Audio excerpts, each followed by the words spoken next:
I just have to start off and say Arda Guler is him. We're going to talk about that, but what a day of football that we had. Just incredible matches. That last one specifically, the Netherlands versus Turkey game was fantastic. The Netherlands are advancing to the semifinals where they will play England. But talk a little about both of the games, specifically talking about the Real Madrid players. We're going to be focusing on Jude Bellingham and Arda Guler. First, though, I have to talk about the last game I just watched, and that, of course, was Netherlands defeating Turkey 2-1 to advance to the semifinals. The Netherlands put it together. I didn't think it was going to be possible after Caden came in and got a great goal, but I have to specifically talk about Arda Guler. Arda Guler in this game continues just to amaze me.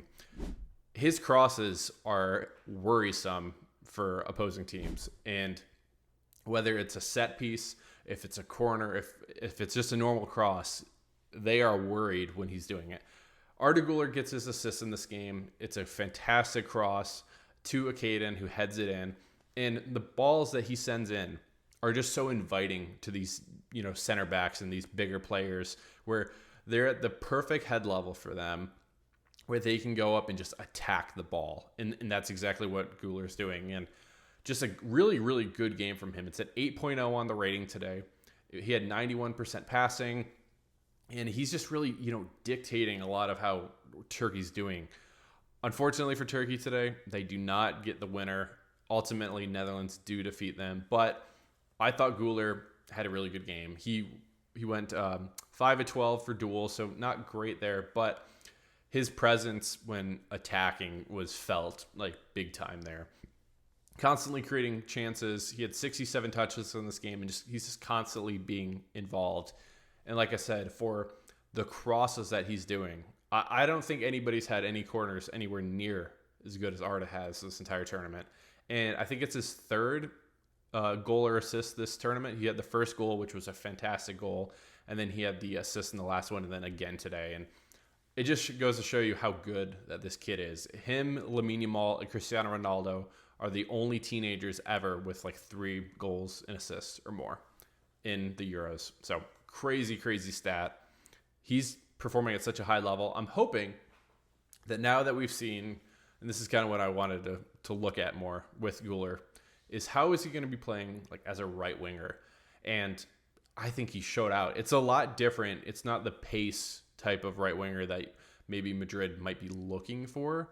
And so I'm not sure if he's going to be moved to like a 10 or what, but I think he's definitely shown that he should 100% be getting a lot more play time come this fall for Real Madrid. So I'm really sad for Arda Guler in the fact that they didn't advance to the next round, but he has nothing to be ashamed of. It was a fantastic tournament for Guler and for Turkey to advance as far as they did. So congratulations to them. The Netherlands were just a little better today, winning the game 2-1. But again, congrats to Arda Guler on a fantastic tournament. Moving our attention over to the first game today, that of course was England defeating Switzerland 1-1 and then 5-3 in penalties after extra time. And Bellingham had a good game. In my opinion, he had a 7.5 on the rating. He played 120 minutes. Bellingham hits the penalty in pens, and it's a good penalty too. It was a good shot from him.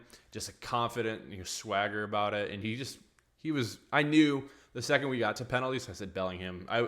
If you missed it earlier, I was live streaming too, watching the game with a lot of you. So if you joined that, appreciate you watching. It was really fun. We'll do that again. But I said it in there that Bellingham's definitely going to be one of the guys taking this penalty, and he definitely was. And yeah, it was a good game overall for him. 88% passing for Belly in this game. He was a lot better with his duels today. I think that was a big thing, that he was 7 of 12 in duels today, which is way better than what he's done in the previous game. So defensively, I thought he was in a better position today, and he just had a lot better opportunities. I'm not sure, is that because of Switzerland? Switzerland's a good team, but I don't know. He was 3 or 4 on his dribbles today, and I thought overall he looked a lot better. It looked more like the Real Madrid Bellingham than what we've seen in some of these England games. And so it was a good game for him. I think the biggest issue that I see when I watch England is Bellingham will continue to make these runs. He'll pass the ball off to, a Kane or, a Trippier coming up, and he's going to make a run and go. And it's not only just for him to be like, hey, I'm open. It's to create space for everybody else on England. And what England does is just stand there. They just stand there and watch and say, cool, Bellingham, have fun running, because we're not going to pass it to you. We're actually not going to do anything. We're just going to pass it backwards. And that's my whole issue with watching England, is they play just this terrible, terrible football. It is not great football to watch. They get bailed out from a fantastic goal from Saka in this game that I was actually happy that he shot the ball finally, because he's had so many opportunities where he's actually had a good tournament, but he wasn't shooting the ball. So happy for Saka that he actually did decide to shoot and that it actually went in the goal. So, but yeah, Bellingham, it's a good game for him. I think the next one, so with England versus the Netherlands, I think that's going to be a really, really tough game from him. And I think it's going to be interesting to see kind of how he matches up.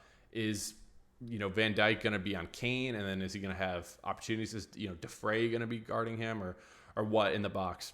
I think he's going to have some more opportunities, and especially if you look at like a Xavi Simons. Xavi Simons is a lot smaller than him, and so if he's trying to defend a Bellingham, I think he's going to have some opportunities to make some plays. And I think that's going to be a really good game. I'm going to be making my predictions here in the coming days. Probably tomorrow I'll be making another video talking about both of the semifinal games, so definitely stay tuned to that.